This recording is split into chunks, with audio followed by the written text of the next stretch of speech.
Hello and welcome to The Game Pit. This is episode 208. In case you've forgotten, because it's been a little while, my name is Sean and here is Ronan. Hello everyone, you're most welcome to this episode in which we have got 5 games we've both played together. We're going to lightly brush over to tease you, and then we're going to delve into the main course, which is going to be our top, not 10 of last year, because it was such a good year, our top 15 of 2022, which is coming to you just in time. Just in time. We snuck it in, Ronan. We're going to be doing 2004 very shortly. We're just going to go over a little time travel. It's Christmas time. Doctor Who special is a big thing at this time of year, so I'm going to tag us along to that and call us Doctor Who adjacent. Right, okay. That's the first time we've ever been accused of that. You're a Cyberman, and I am Billy Piper. No, you're the Dalek thing that sits inside the Dalek costume. The Dalek. Big, yeah, but there's a specific one, like the leader of the Daleks. He's a big blob of Davos. Flesh. That's the one. Good. All right. I'll hand you. I'm glad that joke went down perfectly. You haven't lost it. Whatever you had, I haven't. Entirely still there. Good. Great to have you here. Kick us off. First game, Sean. Okay, so the first game we're going to talk about is Freelancers from Plaid Hat, designed by Donald Schultz. This was one that you introduced to me, Rona, so it's only fitting that you tell us what it's about. It's an evolution of the Crossroads system, which started off with Dead of Winter, one of Sean's favourites, and they've taken that idea of these crossroads moments, and rather than having them sort of a flip of a card or driven a bit more by chance, where sometimes you get amazing story moments and sometimes you wouldn't, it's become app-driven and story-driven. It started with Forbidden Waters last year, and this year it's Freelancers, which is their fantasy setting. So I thought it would be a good crack. It's described as a role-playing game in 3 hours, like a campaign. That's a bit grandiose of an idea. It is an adventure that you're playing. And I just thought it would be good fun to sort of have that role-playing vibe, but without the massive amount of time to put into it. Sean, it came at a slant from the off. It all starts a little bit odd. The creatures are a little bit odd. The setup's a little bit funny. The players are a little bit odd. The players are a bit odd. And you get a choice. Do you want the adult version or the family-friendly version? Well, they don't say it. They don't say that outright. They just say, do you mind swearing? That's it. So it's a bit funny. You choose two halves of your character, which just seems to be like a popular thing nowadays, of your background and then your profession sort of thing. So I was like an insect dung farmer, which is a very high status job in this universe they've created. What were you, Sean? I can't remember, if I'm honest. Good reviewing. Good, strong. I was a dwarf something or other. I can't remember what the profession is. The mind boggles. So, and then what I remember Rachel was a cat. Obviously, come on. Obviously. It's played in a book with an app, and each of the things in the book is an area, and you get some background story to it, and then you basically have action selection, where each of the characters chooses what they're going to do. It can be like within a town for some story, or a different scene, or it can be a combat scene in which you're making choices. You'll have stats as you'd expect, and you're trying to get to the end of the story. That's all very sort of typical. The story moments, Sean, they were reaching for comedy, and to me, the experience of playing it, mechanically it all worked. It's well presented. It pulls you in. The reach for comedy in any game is a risk, because if it doesn't work, everyone's having a bad time. Because usually the stuff that people say around the table is funnier than whatever can come up in the game. How did it work for you, the comedy in Freelancers? I actually think they nailed it. I thought the writing was really well done, and I think that's pretty much what made the game for me. The tasks that you're doing, they're quite mundane. You're rolling the dice here and there. You might win, you might lose. It's the story's happening to you, and you're just influencing it very slightly. That's why, as you said, the story has to be nailed, and I think they carried it off. There's ridiculous moments where, like, Sean did a bug juice drinking competition, and then after he'd done it and gone through it, they double check and say, "Are you the insect, like my thing, the stiltkin?" And they were like, and he went, "No, I'm not." And the app went back, That's great, because that would have been gross. You'd have been drinking yourself.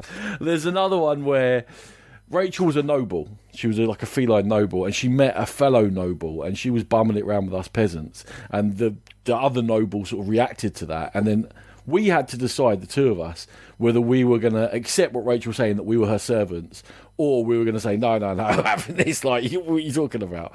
Because Sean's incredibly awful, he got the casting vote, and he decided, no, we'd accept to be her servants. And the next thing, the app is like, just having a go at him. Just like, oh my God, you're boring. You must be a couple playing this together. The only thing more boring than you are the names you've given your children. Like, what? Where did that come from? But the whole thing built up to the crescendo, Sean. Is that we only played the first story out of however many are in the box. But we were on a quest, and we completed our quest as it was presented to us by the person who was guiding us through it within the game. And then it took a twist, which I don't think I could see, breathe, talk for about 3 minutes from just laughing and just stuff coming out of me. It was incredibly funny. We can't say what it is for spoilers reasons, and because it's a family show. we can't say what happened in the end. But the three of us, the game just started dropping F-bombs on us. It really did. It really did.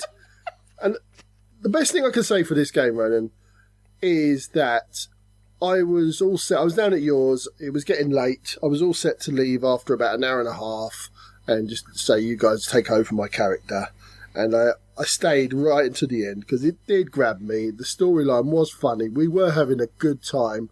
Playing it, that might be a stretch, but experiencing it. Yeah, it's a story experience game. I think we did make some choices. How much of an effect they had, I don't know.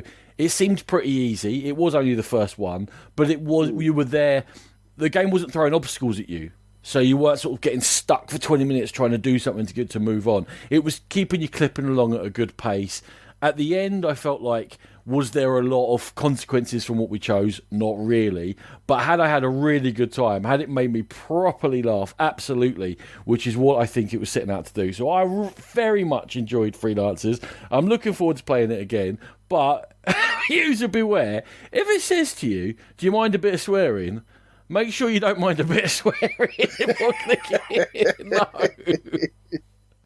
Right, okay, so I think that was a double hit for us. So moving on to World Wonders from Arcane Wonders, designed by Zé Mendes. This was a massive hit at the Brazil Game Fair. I think Tom Vassell went over there and sort of lauded its You would virtues. have no idea if it was a massive hit at the Brazil Game Fair or not, if it wasn't for the fact Tom Vassell said it was a massive Exactly. hit. Tom Vassell has decided this was a massive hit. And he obviously lauded it and brought it and reviewed it on the game pit. No, he didn't. He reviewed it on the Dice Tower. And yeah, it seemed really interesting. Lovely wonders that go on the board. And effectively what it is a polyominoes game where you're drafting, you have a certain amount of money to spend, you're drafting from a main board, different colour types of polyominoes, villages or towns, and you're trying to put them in certain orders and certain positions so that you can then take world wonders and place them on your board. And you score points from how many of your towns you've surrounded with no gaps and your world wonders at the end, and you've got a few tracks that you're moving up. Very simple game. What did you think about it, Ronnie? We did play this together. I've considered it more of a life lesson than a game, Sean. The next time Dice Tower channel, a game appears out of somewhere obscure, and suddenly it's been reviewed, it's been played through, it's on lists, they're talking about it a lot. The next thing I'm doing is going to the Arcane Wonders Dice Tower Essentials release list. And I went, is it on there? Is it on there? Okay, I'm going to calm down a little bit, because it's exactly what happened. World Wonders, he found it or whatever at the Brazil Fair. They covered it. A lot of buzz. People start chatting about it. It looks really cool. Like all these individual wooden sculpts for all the wonders. Polyomino, exciting. They're great at building hype. That's what they do. That's why we watch it, because we get excited about games as well. I got all on board with it. You got on board with it. We're all excited, but only one of us bought it, and that was you. Only one of us has since sold it as well. But anyway, and there lies our review. The polyomino side of it is very basic. It's like any other polyominoes game. You've got to put them in neat patterns and try and get them in the right orders, and but try it's too tight. Gaps. It's too tight, that polyomino. Do you not find you can't?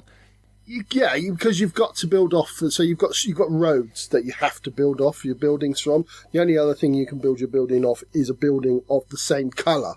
So it's quite difficult. You have to have those roads, and you have to build this road network to be able to build off from them. There's the various colours, and you have no control over what tiles come out. So you might have like set yourself up for a colour, and it doesn't come out for a while, and you just find yourself in a bit of mire. You can do, or it can come really easy to you. On top of that, the thing that really sold it to me was all these beautiful wooden wonders, and they would look really good. And you think, like, oh, that's the game. You need to put these polyominoes together so that you can build these wonders. It's not the game at all. It's going up on the tracks. It's filling in your polyominoes. And the world wonders come to you easily or not at all. And that is completely random, because they will come out randomly. If your board is set up for the next one that comes out, happy days, you can grab that and put it on your board. If your board is not set up, then you'll wait until one does come, because you might build towards that one that's just come out. And then somebody else, their board's already set up for it, they'll just take it. So it's very luck-based, the World Wonders, and they don't score you enough points to make it worth your while. And it all becomes like, why am I bothering? The games are all very similar. I've played 5 games of it, varying player counts, and they were all really similar. There was nothing new to experience in each game. It's not a bad game. It's fine. It's okay. It wasn't one that I wanted to keep in my collection. The juice ain't worth the squeeze. Okay. Other than that, I agree with absolutely everything you said. But you're going to be wrong about the next one. Okay, so the next one is Race to the Raft from City Games and Frank West. Very much a follow-up of sorts to Isle of Cats, which myself and Ronan are big fans of. So I will say I was excited for this one, Ronan. I wasn't sure you were that excited by it, but that's good to know that you were. I was excited for it, yeah. In the past tense, you were excited for it. I am excited for it. So it's a co-op, again, a polyomino, and polyominoes are everywhere. We're drowning in polyominoes. But it's a co-op polyomino game in which there are many scenarios and many more available. If you get this, you're not going to run out of games soon. And you have various colours of cats, and they can only move on a colour of squares. And they are going to have a destination. And all of this can be set up in varied ways. Like I say, you have dozens and dozens of scenarios. And then you're trying to get them to a 1 or 2 rafts, depending upon the scenario, by laying out polyominoes. And every time, more or less, you take a turn, not every turn, but nearly, you're going to have to put fire out, which is going to limit your options. And in building the past one colour of cat, you're going to be cutting off the colours for others. You can layer them over each other. And you're just trying to, in the amount of turns that the game gives you with this fire increasing all the time, you're trying to get all the cats to safety on the raft. You can talk before the round starts. Then when you start drafting cards, you're not supposed to talk to each other. You're just supposed to suggest, oh, I'd like to go next. I'd like to go next. And it's why they sort of, the communication's a bit... I don't think there's enough there with the lack of communication and the simplicity of the task for more than 2, maybe 3 players. But Rachel and I, it is something that we enjoy, playing co-ops where there's some limit to our communication. Sky Team, I'm going to review sometime soon. We've been playing that recently to see whether that does it well. For us, it was one of those addiction moments. If we got it out, we started playing, and about 3 hours later, we played however many games of it. And when we come back to it, it's never 1 or 2 games, it's always multiples. I think you hit it from a different angle. I'll start off by saying, as from a review of World Wonders, I'm not the biggest polyomino tile layer fan. So there's that to start with. This one, I just found it, and I haven't really delved into it because I didn't like it at all. So I just found it a little bit boring. I wasn't really interested.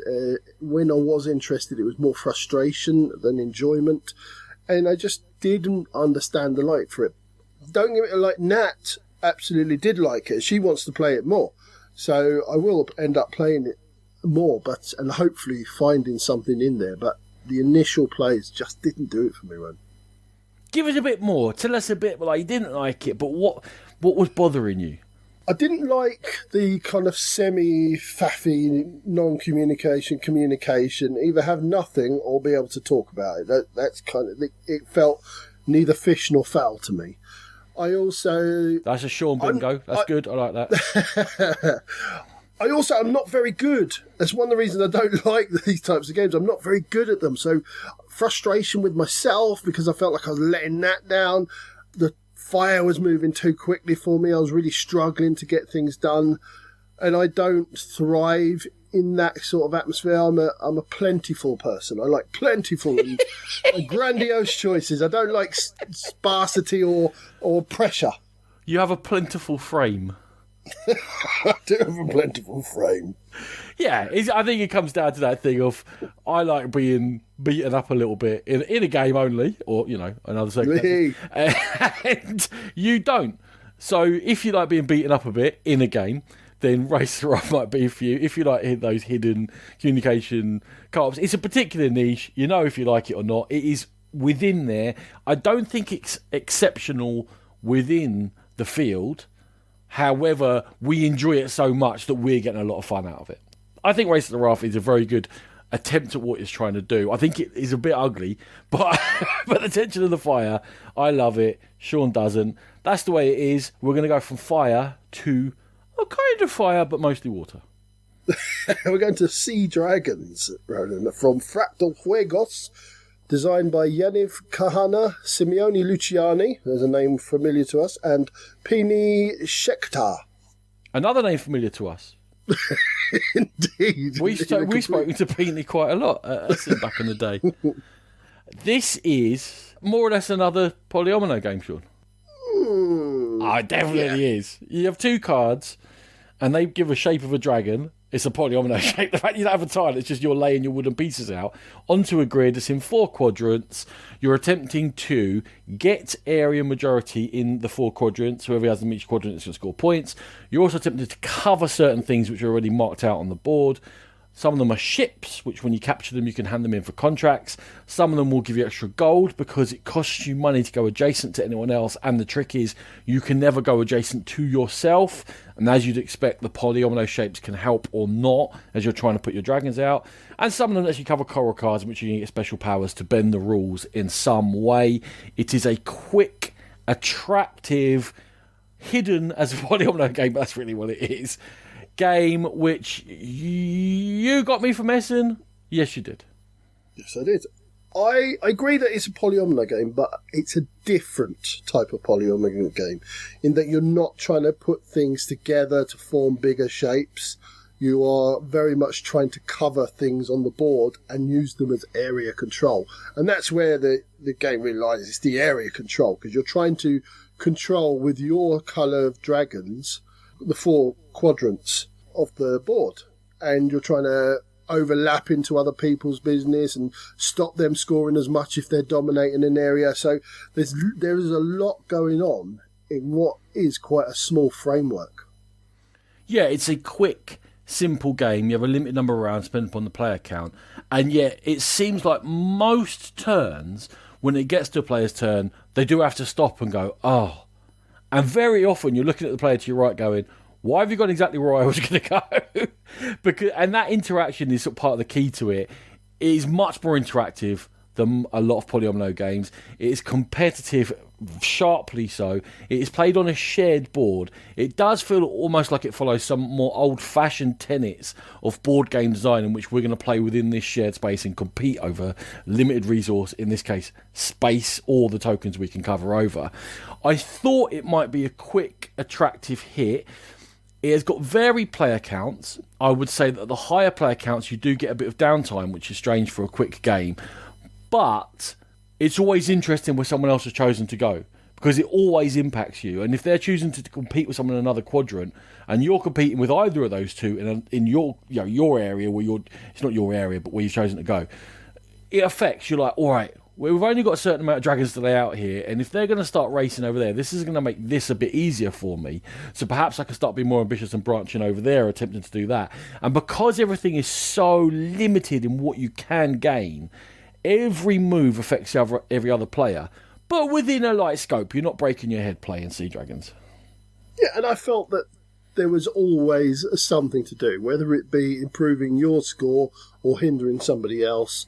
You can cover over the whirlpools to make an area less attractive for scoring. Yeah, that's a good point. That is very cool. I might not be able to do much to enhance my own scoring where I'd be dominating in one quarter, but Ronan, I can see he's absolutely smashing another quarter. I'll just go and take out a couple of whirlpools, which will lessen his scoring because you multiply the whirlpools by your dragons. And yet that's going to cost you gold, which to do it, gold is what you need to place, and also gold is points at the end. So it's not a free, complete dickery move. It is a decision to be made, 100%. And I like the fact that you could stretch over into two areas, so you would have a dragon in two areas, but it costs you a lot of gold to do it. So lots of things to think about. I didn't think I was going to enjoy this, but I ended up really enjoying it. It was a good, solid game. Here's a thought for you.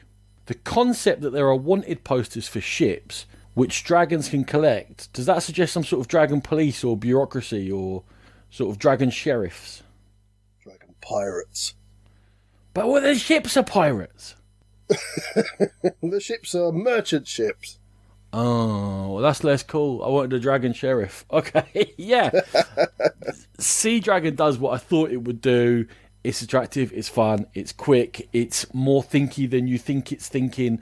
You play your first dragon down, you go, oh, there's nothing to this. And then immediately the second dragon, you're like, oh, I can't go adjacent to that one. You start thinking, but not for too long. So I like it. I think it's a hit. I think it's strange that no one's been talking about it, because to me, it has all the ingredients to be a sort of breakout hit, and perhaps it'll get picked up. Maybe by the Dice Tower Essentials. And I can stop dissing them. Okay. Let's because I am short on things having been dissed so far, Sean, I think we should march suddenly on to this next. Hit! It's a hit! Yeah, it is a massive hit. I don't know anyone other than ourselves that say otherwise. Anyway, it's Pray Another Day from Pegasus Spiel. And I didn't even know this, but it's designed by Matthew Dunstan and Brett J. Gilbert, two renowned designers. Yeah, I don't know. It's a... I'm shrugging at Sean. That's why it's a nursery/kindergarten game dressed up as a clever card. What is it? What is that? What is that game? It's nothing. The whole game is you've got 5 animals and they go from 1 to 5, the bear being 1 and the mouse being 5. And you lay down a card. If someone else has got the same card, you're out. And then if you've got the lowest number, then you get to eat one of the higher numbers because they are your prey. And you guess if you're the only bear, you get to announce, right, fine, I'm eating owls. And if anyone is, because everyone's put cards face down, if anyone else has been an owl, they're dead. However, if someone else played a bear, you're dead. You don't know. No, you're not dead. You're just out of the round if you've got another bear. Oh, really? Okay, sorry. Yeah. But if you're dead, you're dead. Yeah, if you get eat, you're out the next 3 rounds. I don't know. I'm reviewing. I bought this game in visual form here. I'm just answering it. What? Why? How are adults getting excited about Pray Another Day? There's nothing there. It reminds me a little bit of the Mind. People going, oh, I knew it. I worked it out. You didn't. It's the first round. You had no idea what I had. I could have had any one of the 4. You had a 25% chance of getting it right. You guessed right. Well done, you. I don't care. I bought this game because I thought my 5-year-old would enjoy it. And you know what? My 5-year-old does enjoy it because he can play it and he can play it with us and he can laugh when he eats Daddy's card. There you go. That is the only use for Pray Another Day. You know, with a lot of games we've got ages and up, so 8 and up, 10 and up. This should be 6 and down. No higher than 6. Okay. That's enough of that nonsense. Let's move on. We are going to get to the top 15. Now, why is it not a 10? Because 2022 was a fantastic year for games. It's one of the strongest years, in my opinion, in a long time. Once I was looking through what had came out last year, I was a bit mind blown.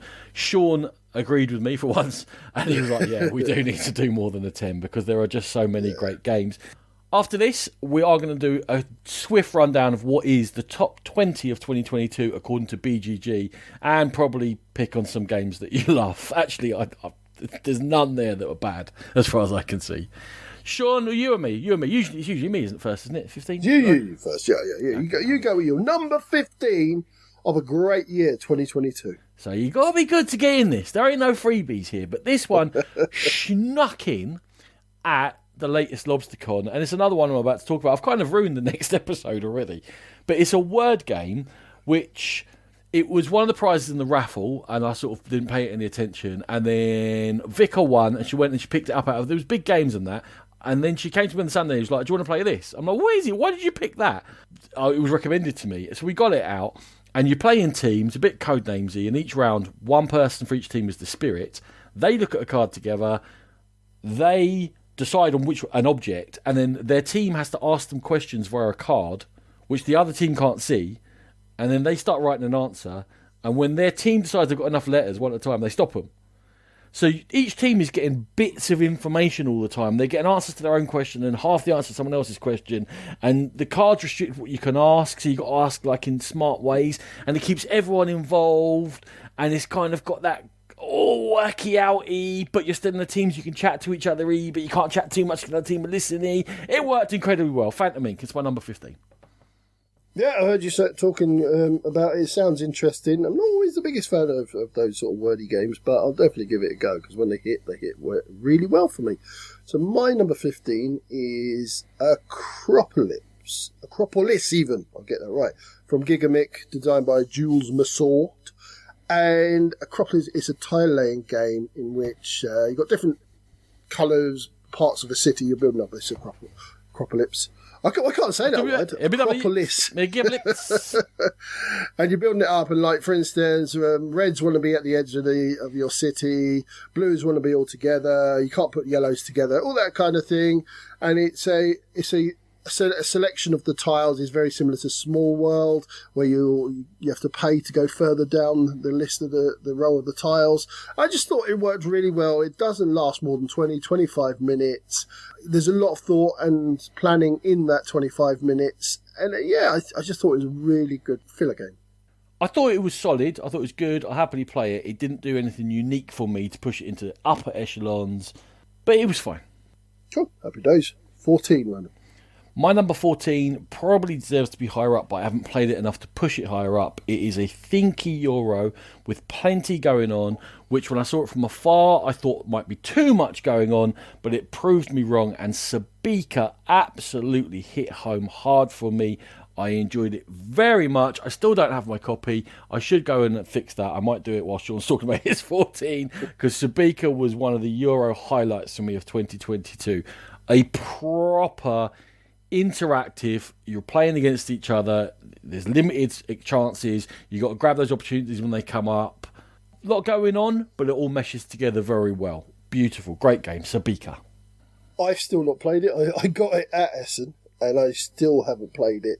Yourself, our friend Steve, I've seen great reviews of it, all saying it's a really good, solid Euro game. You will love it. It is right. I must admit, I was put off. It does look like a tough learn, so I have been put off a little bit by that.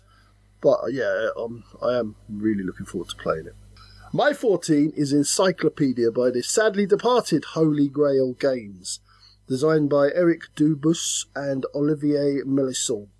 Effectively, what Encyclopedia is, it's a massive set collection. You're collecting animals and into your tableau various ways and trying to get them to museums to display them. It's quite a simple framework of a game, but there's enough going on. Beautiful design, craft, and which Holy Grail were actually known for. And I thought it just all pulled together into a really enjoyable experience. Not too taxing, but just enough there to have a good night. Not too taxidermying. Do you know what? I have no idea what this is. There's far too many Victorian collect the animal games around the place. No, okay, cool. I'm glad you enjoyed it. I don't know what it is, bro. Moving on. We have traditions, and the tradition on the Game Pit is that you have a go at me for picking Shadi Torbay single-player games. But my number 13 is their best in a very long time. It is Stellarian. It's a solo game like all of them in the Omniverse, so it's an Omniverse game. It's got the artwork, which in this, because it's not too ambitious, the artwork, it doesn't really matter too much. You're drawing celestial bodies. It's about manipulating various decks of cards, in which the top one is face up, and collecting sets, but by manipulating as the cards come out, which cards are on top of the deck face up. It works incredibly well. It's very challenging. Once you get over that challenge, which takes a while, there are then good modules which retain the format, retain the feel of the base game, as opposed to some of the modules and some of these Omniverse ones go a bit wacky. It's been a challenge that I love to get out. It's quick to play. It's easier to learn. It's very hard to master. It's a very good solo game, and Stellarian is my number 13. I really tried to get in. I can't even remember which. Is it Onirim or Honorian or something like that? Yeah, something like that, yeah. Something like that, yeah. I really tried to get into it, and I just couldn't. I had it on my phone on the app, and I played it a few times, and I just got really frustrated and deleted it. And the artwork isn't exactly going to pull me in, is it? No, it's not. So we'll move on, because I know you weren't really happy with that one. Your number 13, Sean. My number 13 is Caldera Park from Deep Print Games. It's a Kiesling and Kramer game. It's a follow-up to Savannah Park, is that the one? Yes. But with a little bit more going on in terms of you've got weather systems that are going to move in, etc. It's a tile-laying game where you're trying to group animals and get them around watering holes, and when the weather comes up, it can nullify the animals, so you have to be clever how you put your tiles out and try and score as best you can. There's lots of different scoring mechanisms. I think this one was a bit of a slow burner for me. I liked it when I first, but I preferred Savannah Park, and then Nat really liked it, so we bought it and we played it again and again and again. Now James has joined us, and I'm really finding the love for it, because there are little tactics and techniques you can use as you evolve in the game yourself. So yeah, Caldera Park, my number 13. It was a contender, but it didn't make it. But I'm surrounded by people who love it, so I will be playing it for a long time, no doubt. It's a very good game, don't get me wrong, it was a contender. Okay, my number 12 is a weird game. It's beautifully produced. It is a cooperative. It's called Paint the Roses. It's set within the Wonderland setting, and it gives you a spatial puzzle to try and solve while the game is constantly rushing you. It's the Queen of Hearts is constantly coming at you, and between you, you're trying to solve these cards and work out the clues that each person holds secretly and what patterns they're after. And it's about hidden communication, but being very smart in what information you can reveal about your own and other people's cards as you're playing and choosing tiles to put into place within a framework. It has a plethora of, again, scenarios, some of which are better than others, some of which are much more sort of graspable than others. I think that the presentation within the rules and how to do scenarios let it down quite heavily, because once you get to extended play past the base game, you needed more guidance, not just throw a bunch of modes at you, which didn't work for all player counts. But for its uniqueness, for its challenge, for its lovely presentation, for its theme, for the way it really stretches how you communicate as a group and makes you think of that sort of abstract, not just deduction, but what's the other one? I was going to say induction, but I think that's more to do with electricity at work, and I'm a bit tired after nights. But the other one where I'm not just giving you information, I'm giving you negative information which you need to work out as well. Paint the Roses is a tricky co-op, but a lot of fun. I enjoyed it greatly. It certainly looks beautiful. We played this, the three of us, myself, you and Rachel, and I was surprised at how much I did really get on with it and really like it. I think it's a game that I very much have to be in the mood for, and that's why it hasn't made my top 15, because there are times when I just don't want to play it. But when I am in the mood to play it, I think it's a really strong puzzle game. So yeah, good shout. Cool. You're 12, Sean. My number 12 is The Elder Scrolls V Skyrim the Adventure Game. There's a mouthful. From Modifius Entertainment, designed by Javier Angariz Calbarasi, Juan Enrique Echenique, Stefano Guerrero, and Rob Harris. Thanks God for Rob Harris at the end there, because I was butchering everything I think you actually got that right. I think it's Bob. Bob Harris. Ah, darn it. I love Skyrim. I was always going to be inclined to like this game. It's not perfect, but what it does well, it does very well. I love the way that, like the game itself, the enemies ratchet up with you, so you're not going to have really simple battles as you get better at the game yourself. I love the small little puzzles it presents, and it's set in the world of Skyrim, so, as I said, I was always going to love it. So that was my number 12. I know you've played this one, Ronan. I have played it, and I found it to be good. I think that it was a slightly uneven. I think that if you knew the lore, you probably get more out of it. It was a lot to learn. It was a lot to learn to take in for the experience that you get. I think it was the leveling system of how you do encounters was very simple and very clever, that the game kept up with you with the challenge. There was a lot to like there. It was perhaps a little bit too sandboxy for me, similar to the computer game. But I think for what they were trying to do, they did an amazing job. Cool. So, you're number 11. I'm going to go to almost the opposite set end. It's basically an abstract tile-laying game. It's part of the family of Nova Luna and whatever the other one is, its framework, in which players are drafting tiles, and the tiles have on them frames of different colours and also scoring opportunities by making groups of frames of certain colours. And it's a very simple drafter where you're creating your own little puzzle in front of you. However, it's very satisfying. It's easy to see what other players are trying to do. It's a race to get all your points scored as quickly as possible.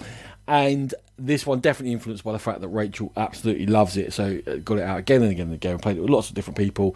Very easy to teach. It's a smooth, challenging experience. So, framework. Yeah, I had no real desire to play this one at all, but I've heard nothing but good things about it, so I might have to swallow whatever distaste I have for it and give it a go, because it does. Them looks ain't going to pull you in. You're not going to be happy with them looks. They're not, but looks aren't everything, as we found out through our lives. Thankfully. Okay, my number 11 is Endless Winter Paleo Americans from Fantasia Games and designed by Stan Kordonsky. So Endless Winter Paleo Americans is, I would say, it's a collection of games. An overarching experience that involves lots of different sub-games. You've got like an area control bit going on. You've got a set collection bit going on. You're building up your board to make it more productive, and lots of different things going on. And I think they pulled it together. I know you've slightly different on this one. I think you felt it was a little bit too much going on. But I thought it kept my interest and we could all go down our own paths. And I loved that in games. I loved that I can completely do a different thing and vie with somebody else for the victory. So this one I did think it pulled together. The design quality also was absolutely stunning. I always loved the Miko's artwork on things. So yeah, that's why Endless Winter Paleo Americans is my number 11. Yeah, it was decent. I'd play it. It was just too much for me. I think there was too many different things piled on top of each other. But there is yet another way in which you and I differ. Indeed. Okay. We are now into top 10 country. Orichalcum. Ooh. We didn't have the best introduction to it. We played it very hungover, in essence. Very hungover. 2-player, which isn't the best way to play it. But it is, again, a tile drafter in which you're attempting to build up your own little board and get areas together of different types of buildings. But as you draft, you're going to do things like be dealing with monsters that you pull out yourself, trying to build up your economy. Very simple one, economy of soldiers and economy of money. It's got an overarching sort of Atlantis Greeky theme, but I guess not really. It is a definite race. It is, despite the fact that you are building on your own board, which would tend to suggest it's more solitaire, it is not. It managed to make that style of game into something competitive where you have to be aware what the other players are doing and what they're going after, and you're in the racing, and there are temporary points you can take off each other, and the timing of that can be very important. And I had to think, I wasn't there. This one wasn't uppy down. Like, is this good enough for top 15? Is it? Do I love it? Do I? It does everything well. I decided it's number 10. It was hard, but it's number 10. I decided. I don't know. As you said, my introduction to it wasn't the best. You've had a chance to play it since. I haven't. So at the moment, I thought it was fine, a little bit tit for tat. I thought when taking the discs off each other and winning them back and things. I think that's the product of playing it 2-player. I think with more players, it slightly opens up a bit. Plus, you've got a Fitzpatrick's -2 on your score to it. Okay. All right, so I'll move on to my number 10. It is Marrakesh, and it's the Queen Marrakesh from Stefan Feld that came out, obviously, in 2022, and not the other one where you're laying bits of carpet. The game hinges on the action selection where you're taking these little keshis in different colours and they're going to power your actions. And the way you do that is you drop them into a cube tower or a keshi tower, and it can be quite mean how you take things because you can take other people's stuff that they've dropped in. Everyone will drop 2 keshis in and you can take other people's stuff. So in that way it can be a little bit mean, but it can be quite tactical as well. As with the Stefan Feld game, there are absolute myriad of things to do. There are so many things. Each keshi, and there's about 8 or 9 different colours, and each one of them represents a different way that you can score points, or a different track, or a different action. So there's lots to think about. What am I going for? What am I going to hone in on? How am I going to stop the other people? So I found it to be a really, really entertaining experience. I still have to get my head around it a little bit because there is a lot going on. And that's why it's number 10. I think it could go higher. But for now, number 10, Marrakesh. I think I'd like to try it. I'm a bit wary. It feels like there's a lot going on again. Seems similar to Paleo Americans. What surprised me though, Sean, I have noticed, skimming through Geek List recently, Bonfire has stuck around a lot. People are still playing Bonfire from him, one we didn't love. Yeah, I didn't get on with that one at all. I thought that was one of his poorer designs. And I've recently played Hamburg, which is the re-implementation of Bruges. And I have to say that is just a poor game. It's just a poor design of a game. But we'll talk about that another time. Oh, we will. All right, damn, shots fired. All right, let's go on to number 9. Number 9 is another rehash of a game, but one I feel like in which they have honed the system to as it should be, perhaps, and it's Clank Catacombs. Now, Clank is a deck builder, a competitive deck builder, in which you're going to go into a dungeon, try and grab some loot, and get out before the dragon burns you all to death. In Clanket's game itself, the first one, I thought it was good. I enjoyed it. There were a certain number of plays and then I was done because you're always on the same map. The genius of Catacombs is that it is modular. Yes, it's the same tiles, so you're going to see similar things, but they will be laid out in different ways, and the routes are very challenging as well. So you kind of had a feeling from playing Clank that it's all right, wherever I go, it doesn't matter, I'll be able to get back. In Catacombs, the nature of the maps means that it creates worlds and dead ends, and suddenly you find if you're not paying attention to the tiles and how they're coming out, and you're not controlling the map, you can find yourself completely screwed and not able to get back to where you need to be. So you need to be aware of that. There are more mechanisms, there are more opportunities to score points, there are more routes to go down, there are prisoners to release and keys to get and various different things. I think that Clank Catacombs is the culmination of a fine system into a very, very good game. There you go, my number 9. I really like Clank. I have the legacy version that someone very close to this podcast bought for me for a present one year, and it's coming to the top of my to-play list finally. It's getting there. And so yeah, Clank has always been a favourite for me, so I'm looking forward to playing that. And if you say Catacombs is one of the better ones, I shall certainly look forward to playing that too. I said it was the best one, actually. Okay. My number 9 is Lacrimosa from Devere, designed by Gerard Asens and Ferran Ramales.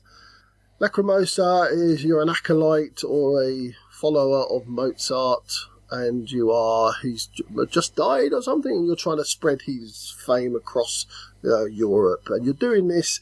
And this is where the crux of the game is. You've got cards that you decide whether you're going to use the top half of the card or the bottom half of the card. And you lay it, and that is your order that you're playing your actions for the round, whether you're playing it for the top half or the bottom half. So it's kind of a pre-programmed round that you're playing. So things can happen that can mess you up if other people don't do what you expect them to do. But generally, you're always able to do something. Beyond that, it's a fairly standard Euro game, but I like fairly standard Euro games. A lot of economy going on, a lot of travelling around, getting resources, building up things, going up tracks. Everything that I love in a game, and with that little tickle of having that really unique action selection system. It's the thing. It's a me thing. It's not a you thing. It's a me. My number 8 is the gentlest, most gentle touch of cardboard that will ever feather gently down your little nosegeen, Sean. Yep. Co-op, tile layer, Dwarf Romantic. It takes the video game into board game. It has that app thing of giving you achievements and unlocks, so it gives you that slight dopamine waft of, oh, there's more things, oh, there's another tile, oh, it's slightly different to the last game, but only slightly, and we're all working together, and it's very gentle, and it's a beautiful, peaceful, shared game space in which to relax. I have got great pleasure from Dwarf Romantic this year. It's my number 8. I keep sniffing around it. It's never quite cheap enough for me to say, you know what, I'll give it a go. I'm just worried it's going to be a little bit too light for me, but then again, maybe it's a perfect one to play with James and even introduce Tommy to. So, I mean, I've told you that 100 times. You don't want to listen to me? You don't want to listen to me. It's fine. It's on the radar. It's on the radar. Anyway, my number 8, slightly deeper game, is Space Station Phoenix, Rio Grande, designed by Martin Hoffman and Klaus Steffen. Space Station Phoenix is... And here's the little tickle with this one for me. It's a decision between building up your space station and deconstructing your space fleet. Your space fleet are what gives you all the actions. I'm being mocked for my hand gesticulations. And now I've got to think about it doing while holding my hands down now. You're a knob. That was performance art. He was actually breaking down his fleet as he was talking to you. I was breaking down my fleet. Ding, ding. And that is where the love of this game comes, because you've got to make a decision. Eventually, the only way you're going to score points is by building up your space station. But to enable those points, you've got to have the right types of ships. You can also piggyback on other people's ships. So do I get rid of all one type of action that a ship would give me and say, right, I'm going to rely on Ronan's? He could see this and go, well, I don't need that anymore, so I'm going to get rid of it. And all of a sudden, I've only got the bog standard rubbishy one. So there's that player interaction too. So that's why I really enjoy this game. A good, solid Euro game, but with those little tweaks to it that make it interesting. Only reason I think it didn't make it is because I've only played it once, and other than that, I think it would have been there. It was in consideration even with the single play. I enjoyed it greatly. It is an intimidating learn, but it was worth it. So yeah, good choice. I like it. Nice. I went from a number 8, nice and peaceful and relaxed, to number 7, a mean 2-player game in which you are going to be absolutely attacking each other. But, as Sean says, because it's the whole point of the game, it's not optional, you have to be mean, it is okay. And it's Splendid Duel. And Splendid Duel took the Splendor format, which I never got on top of. PBA, it's cool to hate Splendor, whatever. I quite enjoy Splendor for what it is. Splendid Duel is fantastic. I have played it with some people who were dismissive of the whole idea of Splendid Duel, and I have converted them. Everyone who's played it has enjoyed it. And I just think it was a fantastic... Not just a reworking, but a taking of the concept. It is very much a Splendor game, but it has been turned into and adapted very cleverly to make it a vicious 2-player experience. I think it was a brilliant, brilliant attempt at that. So, yeah, Splendid Duel, I love it. Well, I remember a long, long time ago playing Splendor and not really liking it. I couldn't even tell you why anymore. But that's why I never really even considered Splendor Duel. But it is getting quite a bit of buzz going around the place. So maybe it's another maybe. So my number 7, and I know this has got to be somewhere on Ronan's list, is Carnegie from Quinnet Games, designed by Xavier George. Carnegie, again, is one of those Euro games that recently, and there's been a lot of those really interesting twists. And the twists with Carnegie is there's a few in it. Your workers have to move around your player board. So a little bit like maybe keyflower, where you have to move things around to get them into the right areas. Also, your player space builds up as you build it up. Your tableau grows, and your ability to do different actions and more powerful actions grow with the game. Also, you've got a big board that you're putting your workers out to score points and to get things from. That, again, you've got to tie it. It's all about timing. It's all about planning. And it's a really clever game. It's also a wonderful production. Absolutely stellar production. And yeah, I just thoroughly enjoyed my plays of Carnegie. My number 6 is Sniper Elite. Okay. In which one player is a sniper and everyone else are the soldiers attempting to find them. There are 3 teams the soldiers attempting to find them. I think it works with 2, 3 or 4 players. I think it's a game in which communication is very key. Again, another one that adapts a computer game and keeps the feel of the sniper feels like they are constantly under threat and always on the brink of being found. Very rare you'll have a turn where I got away scot-free. They are forced to give themselves away just by achieving their objectives. So at some point you're going to give the other team clues as to where you are, but they can get clues anyway sort of by doing broad, vague sweeps and then trying to hone down and narrow down. So the sniper constantly feels like they're under pressure. The other team, playing as the Germans in this, that's the setting, they feel like the sniper is some uber-powered, ghost-like superhero who can do whatever they like. And the feeling of the difficulty of the two sides, I think, is incredibly well balanced. I think it's a very simple system, but has enough moving parts that there is variety within games. I've got the expansion and I'm waiting to put that into play. It's not everyone's cup of tea, but if you like the concept, you like the idea, you're going to love Sniper Elite. It's that sort of game done incredibly well. Love it. I really like hidden movement games, and I don't play nearly enough of them. So this is one I would actually say, Ren, I would like to play this next time I'm down at yours. 21st, my man. 21st, Christmas games. And yeah, as I said, I love them. So yeah, let's do it. Okay, my number 6 is The Return to Dark Tower from Restoration Games, designed by Tim Burrows-Seward, Isaac Childress, Noah Cohen, Rob Davio, Justin D. Jacobson, and Brian Neff. I never played the original Dark Tower. I believe it was more popular in the US than it was over in the UK.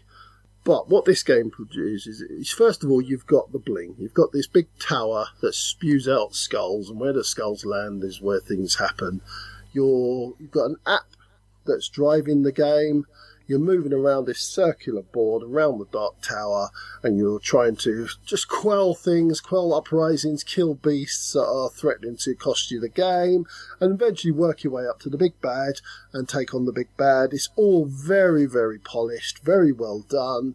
The theatre is in the big tower, spinning around, making noises, and when the skulls come out onto certain areas, you have to react to them because your buildings can start to get destroyed, and they're the things that give you your actions and your powers. So yeah, a very well done production, and in this house we absolutely love it. It's Return to Dark Tower, my number 6.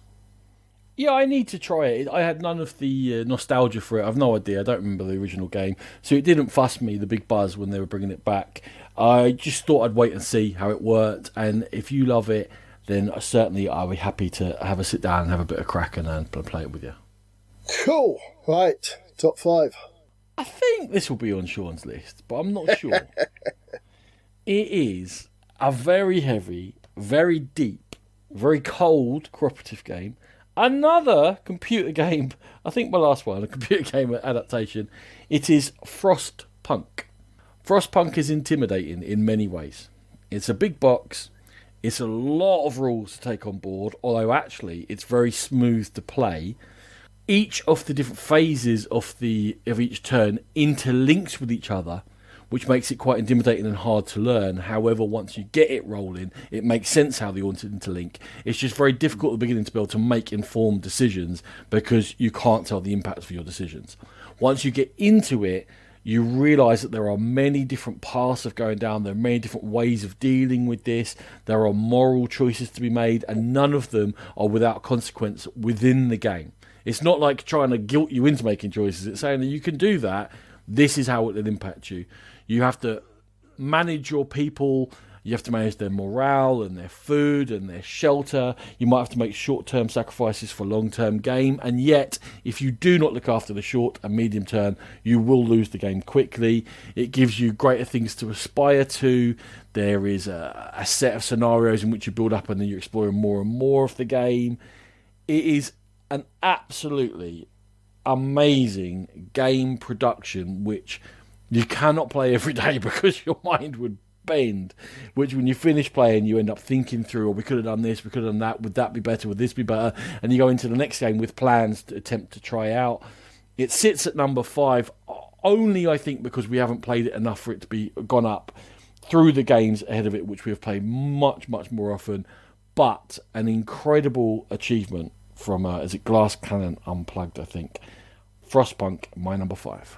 Lovely. My number 5 is, and I know it's not going to upset Ronan, is Planet Unknown from Adam's Apple Games, Ryan Lambert and Adam Rayberg.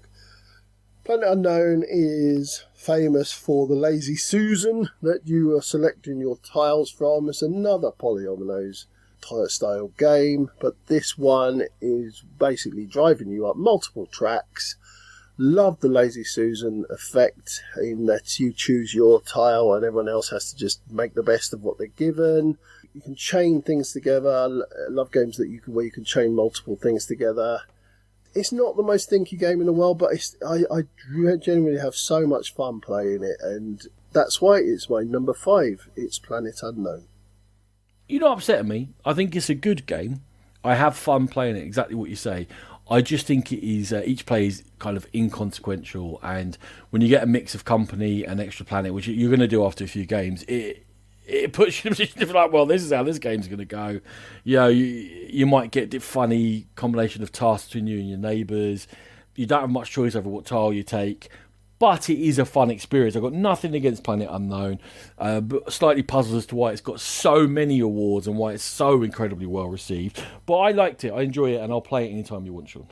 Cool, lovely. You're number 4. This is, to me, a very surprisingly Marmite game. It's Mosaic from Forbidden Games, Glenn Drover.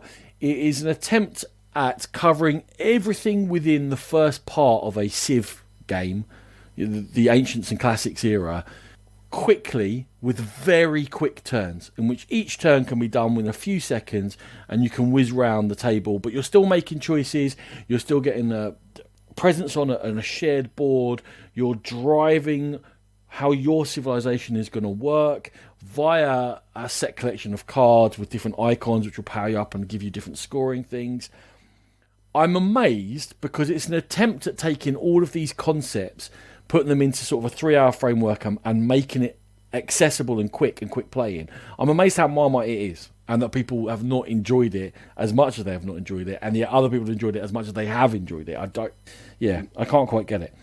The big mistake to me was they weren't very incredibly clear on how to manage the length of the game, and they erred on the side of making it longer so that everything in the game gets done, where I think it works much better if you make it a shorter game and people are having to race for things and not all opportunities are going to be taken.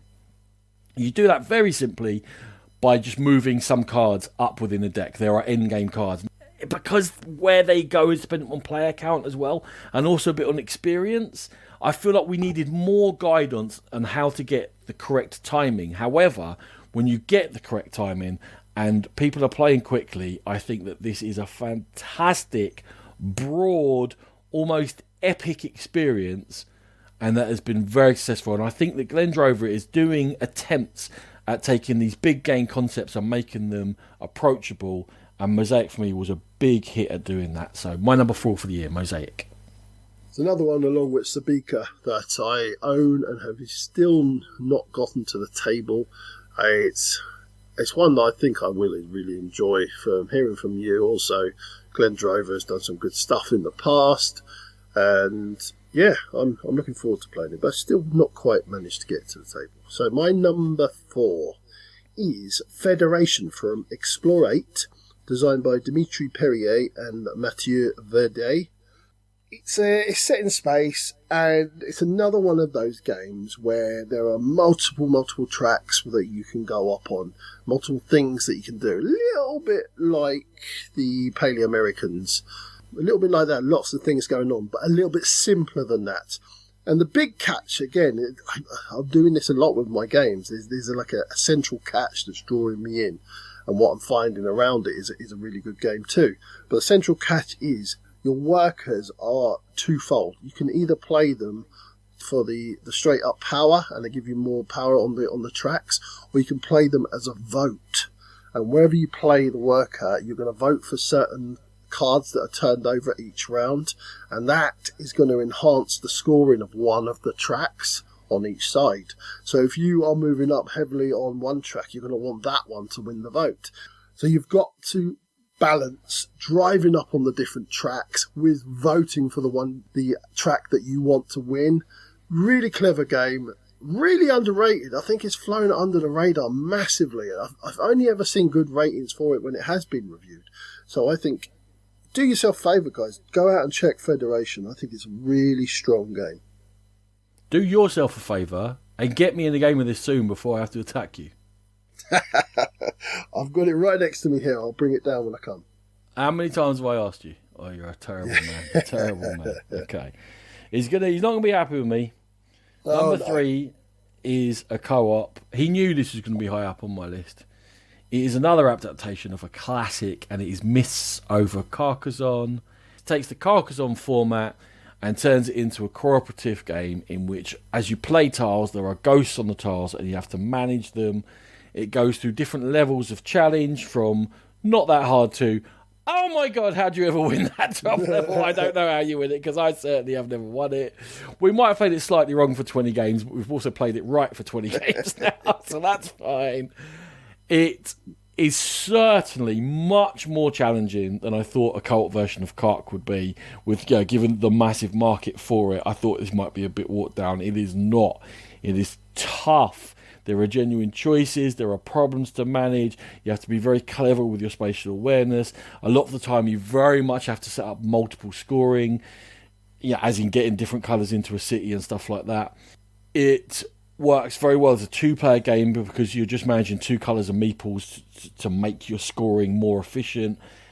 I think it is absolutely brilliant. Much better than a co-op version of Carcassonne has any right to be coming out this long into that game's story. We have loved it. It's going to be an evergreen. Sean, I think, has a different opinion. You know what? I've come to the realisation I'm probably wrong about it, because everyone tells me it's great, and I'm very much in the minority. You are a minority, that's true. And I think, I did a little bit thinking, I think what it is Carcassonne very much represents a relaxing time for me and Nat when we play Carcassonne. It's not the cutthroat experience that Carcassonne can be if you go down that path. So I think when this one kind of forces you out of your comfort zone a little bit, in your Carcassonne comfort zone. So I think that's maybe one of the reasons I didn't particularly enjoy comfort it. Zone. Oh, he's on form today, ladies and gentlemen. So yeah, I think that's probably why I didn't quite take to it as much as I possibly could have. But yeah, I'll admit when I'm wrong. So my number 3 is Foundations of Rome from Arcane Wonders and Emerson Matsuuchi. It is a spectacular production, and I'm not going to lie to you, that will have some bearing on why I like it so much, because it is absolutely stunning. Did you say that's 90% of the reason why it's your number 3? Not quite 90%, 84%. And I love the simplicity of this game. You're simply buying up spaces on the board and putting buildings into them to score points, to score money, to score whatever and it's such a simple game, but so cutthroat, so engaging, so interactive, and I just really enjoyed every single one of my plays with this one. We've been eyeing it up for another trip to the table recently, so it's coming to the table again soon, and yeah, that's why it's my number 3. Really, really strong game, Foundations of Rome.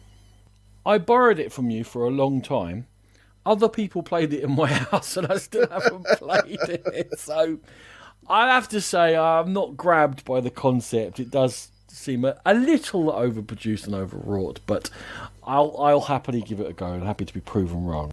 It was said that it could be a tile game. I think I might prefer the tile one. Okay. My number 2 was close. It was close at the top between these two games. But for me, the best board and dice Euro game to come out recently is unlike most other board and dice Euro games. I am at odds with the rest of the world with this, having looked at the top 20 as well, because it does not appear, whereas Tiletum does appear in the top 20 of the year.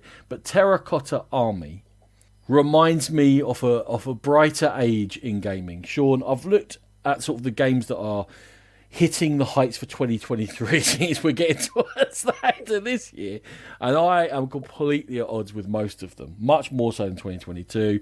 My taste, I think, is drifting away from what people are producing. Terracotta Army harks back to simple actions, interacting on a board. You're spatially scoring, you're managing a couple of resources only. It's very clear what the scoring opportunities are, and it's very interactive how they are taken. And in creating opportunities for yourself, you may be creating opportunities for others, and you're trying to work out how to limit their ability to score of what you're doing. I think it does everything incredibly well in under 2 hours. It's easy to teach, it's easy to play, but it is not easy to master. To me, it's what Euro should be. Terracotta Army marched into my heart and took my number 2 spot. You can't march if you're a terracotta soldier, so maybe they sort of waddled side to side on their plinths. Did you have to do the waddling? I'm going to stop moving in a minute, but bits of me will continue. It could have been longer than a minute, but we'll wait. Okay. I owned this game because you lauded it so much and said it was so great. Then I started to see all the negative reviews coming in, and there were quite a lot of people who really didn't get on with it. So I thought, you know what? If you've got it, I can always play it. So I ended up getting rid of it. I'm not sure I'm going to like it, but I do want to try it. The wheel mechanism where you take in your action selection or your resources, that really appeals to me. What doesn't so much is when you place your soldiers and your horses and all that onto the board, and it's kind of like an area control and you can move things around that can knock people off or take their scoring or something like that. Is that correct?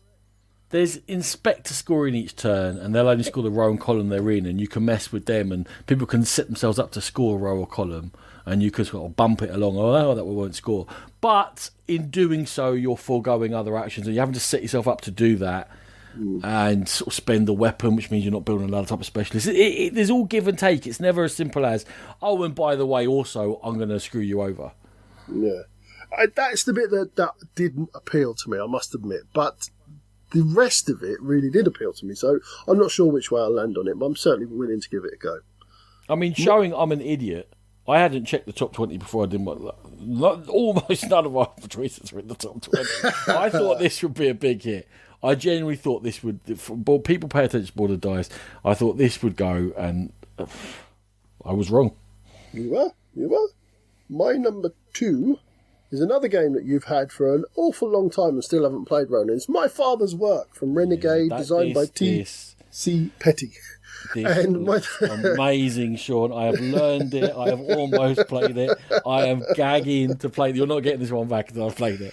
This looks amazing. This one is very much a take on those sort of horror stories from yesteryear, like The Mad Scientist or Dr. Frankenstein, that kind of thing, where you're doing experiments and you're creating crazy things and what have you.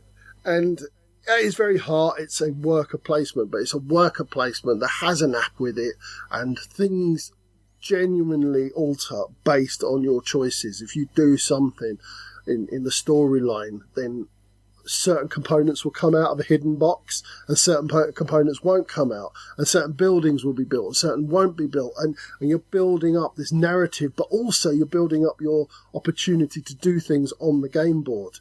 Very clever game. Storytelling is really well done, really atmospheric, looks beautiful, everything. It's just screams Sean, play this, and that was the experience I had. I absolutely adored it. So that's why it's my number 2, My Father's Work. Gagging to play this. Okay. Now, I have a feeling we've had no crossovers so far at all, which is nuts in our top. Well, I think we both know. We're going to have 2 crossovers. Well, shall I name your number one and you name my number one? Well, we know what they are. So my number one's Carnegie and his number one must be Frostpunk. There you go. So the easy thing for this, Sean, is that we've got our 2 games of the year. Mm-hmm. And that our competitive game of the year is Carnegie and our cooperative game of the year is Frostpunk. There you go. Easy. Carnegie to me is amazing. I think it takes a Euro format and makes it incredibly thematic in that you are building up an industry, you are building up your income, you're building up what you have produced on the board for an infrastructure. However, that isn't going to score you any points. You must turn this into points, in effect, by raising a load of money and then buying a load of stuff, and your infrastructure will score for you. But it's all very integrated into what you're doing. It all comes together. It presents it as an abstract Euro, and yet when you stop and think about what I've done, I have created an industry, and then I have turned what I've made from this industry into points at the end, in a way that to me is more thematic than a lot of Euros. I think the building of the engine's clever. I think your self-management is clever. I think that the action selection in such that you always have to mitigate against what other people may choose, because if you're missing out on the areas they're going to choose, you're not going to get income. If you're missing out on being able to take actions well that they choose, then you're not going to take an action that turn, which is very, very possible. It can be cutthroat in Carnegie. You can just go, do you know what? That action's not great for me, but it is nothing to you, so therefore I'm going to take it. But because there's a limited number of actions in the game, you also must adapt to which ones have been chosen already and say, hold on, there's only 2 or 3 of those actions left now. I shouldn't be putting my eggs in that basket. I need to adapt to what I'm doing. I think it's brilliant in that the players drive the narrative of the game. And I have enjoyed it incredibly. I played it again recently at LobsterCon. I think it is one of the best games to come out in recent years. And Carnegie, to me, is what Euro games should be. You've already talked about it, so you might as well tell us about Frostpunk. Frostpunk, for me, a Glass Cannon Unplugged, designed by Adam Kwapinski. It's very much the type of game that I kind of dream of playing, but they don't get made very often. Now, I will hark back to this. Hold on. They get made all the time via crowdfunding. They don't get made well very often. Okay, well, there you go. Okay, they don't get made well very often. I'll hark back to This War of Mine, where it just so happens that these are 2 quite harrowing stories. This War of Mine more so, but the storyline really comes across, and you really feel the weight of the decisions you're making. And to have that in a board game, I just think is incredible that they've managed to convey that into a board game. There's no graphics going around, there's no sounds coming around like you would in a video game, but they're still conveying that feeling, that foreboding, that sense of I've got to pull through for my people. And that's what you get in absolute spades with Frostpunk. You're making moral decisions that are going to affect, and they're going to come back to you. They might come back and it might all go well. They might come back and bite you in the bum. You never really know, so you've just got to do the best with what you can, as you would do if you were ever in that horrible position. It was a slog to learn. It was a hard learn. But once you get there, it all makes sense. It all comes together. It looks beautiful. The crafting is well done. And as I said, I just thoroughly enjoy games that take me away from the real world and make me think about the game. It's all very well sitting there playing an abstract game or a fun game, but you still know you're in the real world, and you're still interacting as if you're sort of talking about what you're having for dinner. With Frostpunk, it really draws me in, and that's why it's my number one of the year. And it was the easiest choice I had to make on this whole list of where it went. Very good. Well, I'm happy with the 2 games we've chosen, the games of the year, no doubt. And to be games of the year in that year of last year, that is saying something. Those are 2 amazing, amazing games. I'm going to run down the top 20 very quickly. Yeah, go for it. These good people for much longer. Number 20 was Cat in the Box. Yeah, no, you didn't particularly care for this. I've still got it. We've never played it, but yeah. No, I know. I didn't mind it at all. Again, one that I'll play. I think it's a fine game. I just don't think it's as clever as everyone pretends it is. It's not mind bending. Speaking of mind bending, number 19, Touring Machine. Not one that ever really grabbed me. I'm not too fussed about it. It's the old guessy, codey, working things out. Never played it. It's supposed to be very clever. That's all I've heard about it. Okay, number 18 is Flamecraft. Oh, see that one. You guys introduced me to that, and I found it a little bit ploddy, a little bit just doing the same thing over and over again, following the same. You have to follow the regimen of the game, and I just found it a little bit boring by the end. I think it's fine. I think it's charming. I think it accelerates through the gears very quickly. I think it's a nice introduction to gaming for people. And that was it. Number 17, one that had issues for me. We've talked about it. We've reviewed it. Tyletum. Tyletum was fine. It's a 6.5 to 7 out of 10 all day long. It's not. No, it's not. It's a 7 with problems, which makes it a 5. Okay, you have got number 16. I don't know if you played it. Long Shot, the dice game. Oh, I have played it. Yeah, I like it. It was under consideration. I haven't played it enough, probably, but it's fun. It's a fun little dice game. It got a little buzz out of certain cons, didn't it? And stuff that gave it a kick up the bum. Number 15 is the first one to appear on anyone's list. Return to the Dark Tower. You clearly like it. Yeah, I do like it. I'm surprised it's 15. I thought it'd be top 10 material, but there you go. Tigent. 14 is Great Western Trail Argentina. I have to say that, yes, I fell out of love with Great Western Trail after quite a few games of it. I'm more interested in the New Zealand version, which appears to give more options than playing this one. 100%. Argentina just looks like a slight tweak on Great Western Trail, whereas New Zealand looks like it adds a lot of new stuff in. So it looks like the full twist. It does. 13, it was all right. You liked it. Endless Winter, Paleo Americans. Yeah, I liked it, as we said already. Yeah. Number 12 is a game that gets played at LobsterCon every time now, and finally I feel like I might dive into one next time around. It's Blood on the Clock Tower. There's a fellow called Nathan Glover who's designed games, runs escape rooms and stuff, and he has taken over running sessions of it, and as the GM or whatever, apparently makes it so that it lasts an hour and a half, 2 hours max. Everyone knows what they're doing. So getting into a very heavier social deduction game with someone to ease my path is how I will try it. I am intrigued to play Blood on the Clock Tower. It gets rave reviews. The people who like it are fanatical about it. It's almost got that sort of cult feel about it. It's really popular in certain circles. Come to the next LobsterCon and let's play it with a few beers. Let's do it. Okay. Number 11 was certainly okay, but had issues. Beautiful presentation. Wonderland's War. I think the presentation has overcome the mechanical flaws. Yeah, I never really fancied it, but I know you tried it. But yeah, it looks all right. Number 10, award-garnering Planet Unknown. Good game. Number 9 is a good game, Clank Catacombs. Fair enough. Number 8 was knocking on the door of my top 15, and I still cannot make my mind up how much I like Revive. I do like it. It's got a couple of twisties on the way to being too complicated. Too many, I play this, and then I tweak that, and I get that, and I get one more of them, and hit that horn, and then I'm going to step down. It's a bit like playing a one-man band. One-man band Euros. There you go. I've decided. That's what they're now called. The ones where I start playing my horn, and then my trumpet goes, and then I'm giving it a bit of cymbals, and it's all on the same turn. You can't really tell what's going on there underneath the arches. It tweaks towards being one-man band, but I like it. We're still playing it. I want to get the expansion. This could end up rising over the years. I am played it. Gagging to play it. I own it. I am gagging to play it. I really want to play it, so it's high on the list for me. Number 7 is a tweak on a huge hit. It's Wingspan Asia. Yeah, I thought that was just an expansion, but obviously not. It's a standalone, is it? Standalone. Isn't it a standalone 2-player or something? You can use the cards or something. No, I don't know. Wingspan was enough Wingspan for me. I don't mind it. It's all right. Yeah. Number 6, Shanyin Nemesis Lockdown. Oh, yeah, I've got it. Never played it. Played the original Nemesis, which I absolutely adore.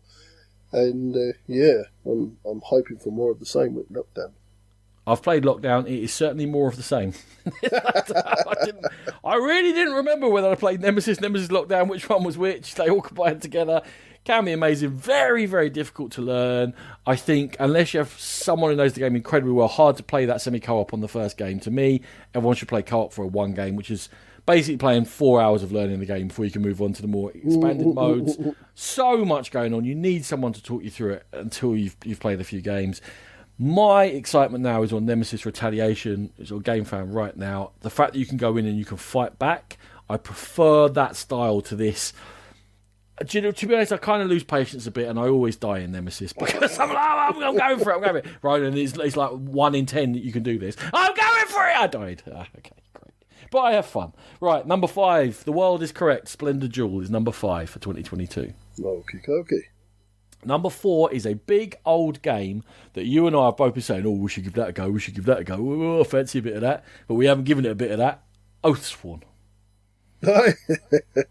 That's the big boss battley thing, isn't it? Yeah. Look, amazing miniatures. People rave about it. As you said quite rightly, we've been talking, we should give that a go. But yeah, we should give that a go. We should give that a go. Number 3 is the correct choice for the highest one that we've rated, and it's Carnegie. Fair enough. I can't argue. One of the games of the year, I'd say. I'd say it is. Unfortunately, Frostpunk does not appear here. No, I think Frostpunk came out too late because it was.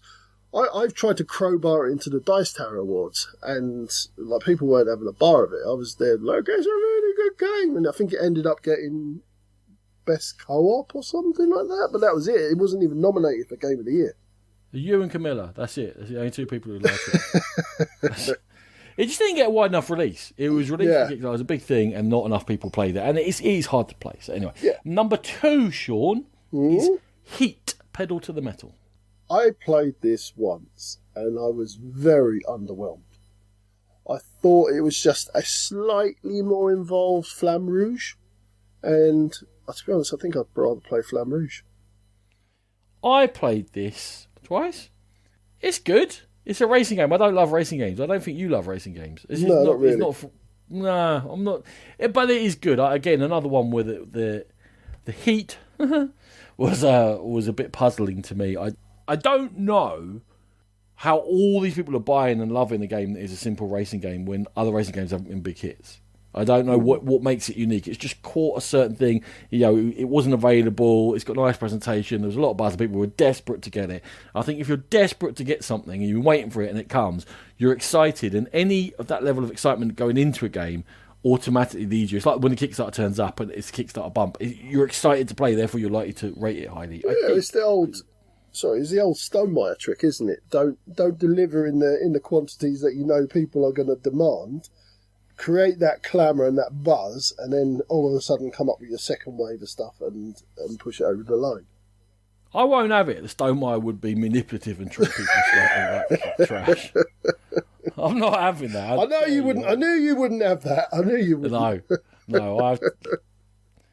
What? Yeah, a lovely company. Anyway, number 1 is the most predictable number 1 ever, Frosthaven. There you go. Yeah. Have you actually played Frosthaven yet? I ain't got Frosthaven. I'm playing Gloomhaven on the PC every now and then. Yeah. I've still got Jaws of the Lion. There's so much gameplay.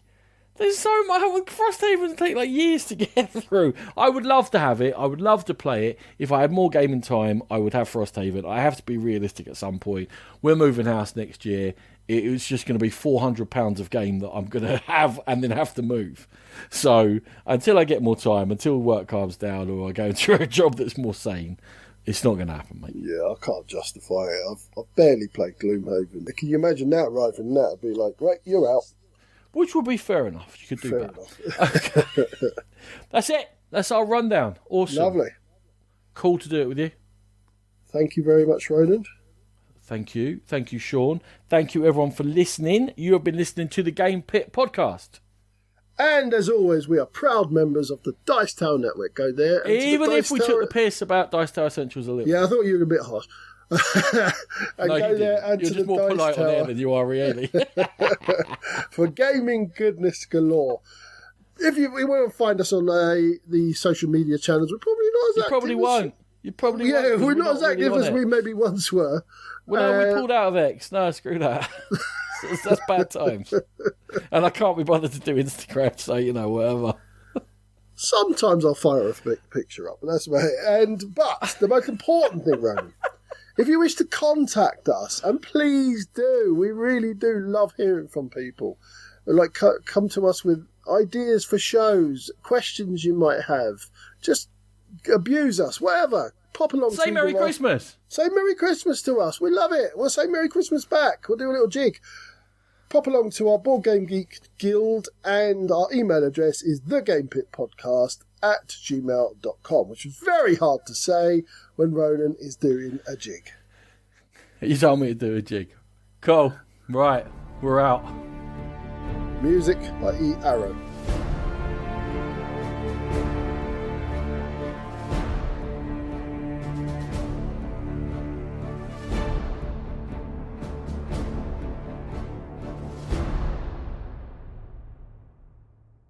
Boy, boy, boy, boy, boy, boy, boy, boy, boy, boy, boy, boy, boy, boy, boy, boy, boy, boy, boy.